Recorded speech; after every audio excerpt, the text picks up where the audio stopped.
আসসালামু আলাইকুম, কেমন আছেন আপনারা? আলহামদুলিল্লাহ, আমিও ভালো আছি। আজকের ভিডিওটি যারা হাই সিজি নিয়ে বসবাস করছেন, হাই সিজিতে বিলং করেন, যাদের সিজিপিএ অনেক বেশি ভালো ইউনিভার্সিটি লাইফে, তাদের জন্য আমার ব্যক্তিগত কিছু মতামত। সবার জন্য না, আমার মনে হয় ভিডিওটা দেখলে আপনারা বুঝতে পারবেন কমপ্লিটলি। যারা অনেক ভালো সিজিপিএ নিয়ে আছেন, সবাই না, কিছু সংখ্যক মানুষ আছেন প্রাইভেট অথবা পাবলিক ইউনিভার্সিটিতে যাদের সিজিপিএ কম বা লো সিজিপিএতে আছে, তাদেরকে খুব পিঞ্চ করে কথা বলেন বা নেগলেক্ট করেন। এটার কারণ আমি জানি না।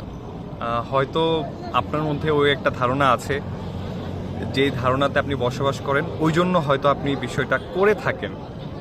কিন্তু এই যে আপনারা যখন যেহেতু আপনাদের সিজিপিএ ভালো, আপনারা টিচার হতে পারেন।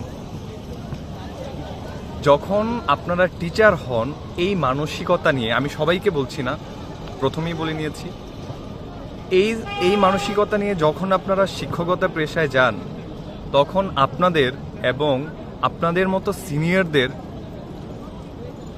প্ররোচনায়, কথায়, পিঞ্চের জন্যই রুয়েট, কুয়েট, বুয়েট অথবা প্রাইভেট ইউনিভার্সিটিগুলোতে, স্পেশালি মেডিকেল স্কুল এবং ইঞ্জিনিয়ারিং স্কুলগুলোতে আত্মহত্যার প্রবণতা এত বেশি।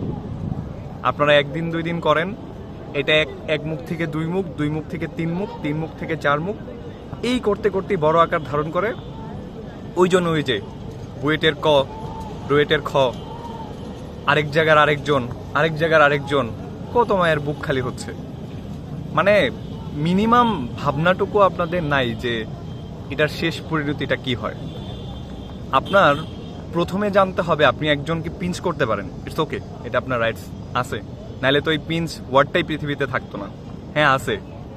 তার আগে আপনার জানতে হবে সে ওই সিজির জন্য কি কি কাজ করছে, সে আসলেই করছে নাকি করছে না, সে শুধুই সিজিপিএটা নষ্ট করছে, নাকি সে চেষ্টা করছে, পারছে না, যতটুকু তার এফিসিয়েন্সি আছে ততটুকুই পারছে।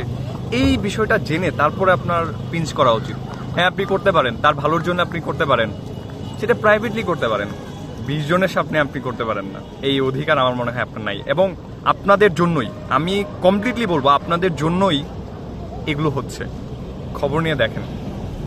আর যাদের গায়ে লাগবে তাদের কাছে সরি, কারণ হলো যে অনেকেরই গায়ে লাগবে এটা, মানে আমি ব্যক্তিগতভাবে কারোর জন্য বলি নাই, এটা সার্বিকভাবে আমার মনে হয়েছে বলা দরকার, ওই জন্য বললাম।